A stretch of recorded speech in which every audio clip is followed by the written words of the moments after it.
ప్రధానమంత్రి నరేంద్ర మోడీ లఖ్పత్ దీదీ లక్షాధికారులుగా చేసే కార్యక్రమాన్ని లైవ్ టెలికాస్ట్ కార్యక్రమంలో పాల్గొన్న పల్నాడు జిల్లా కలెక్టర్ అరుణ్ బాబు, ఎంపీ లావు శ్రీకృష్ణదేవరాయలు, ఎమ్మెల్యే డాక్టర్ చదలవాడ అరవింద్ బాబు. మహారాష్ట్రలోని జలగాం నందు ప్రధాని నరేంద్ర మోడీ ప్రారంభించిన లఖ్పత్ దీదీ కార్యక్రమాన్ని పల్నాడు జిల్లా కలెక్టరేట్ నందు లఖ్పత్ దీదీ వర్చువల్ కార్యక్రమం నందు పార్లమెంట్ సభ్యులు శ్రీకృష్ణదేవరాయలు, ఎమ్మెల్యే డాక్టర్ చదలవాడ అరవింద్ బాబు, కలెక్టర్ పి అరుణ్ బాబు, పథక సంచాలకులు బాలు నాయక్ చేతుల మీదుగా లఖ్పత్ దీదీ 5,184 మందికి ప్రశంసా పత్రాలు మరియు సిఐఎఫ్ రుణాలు 20 లక్షల రూపాయలు మరియు బ్యాంక్ లింకేజ్ రుణాలు 54,14 లక్షల రూపాయల చెక్కులు పంపిణీ చేశారు.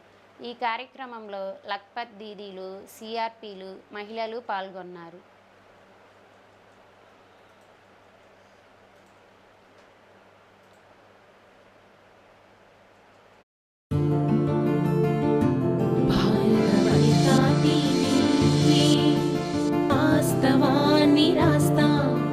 నిజాన్ని చెబుతా భారత వనిత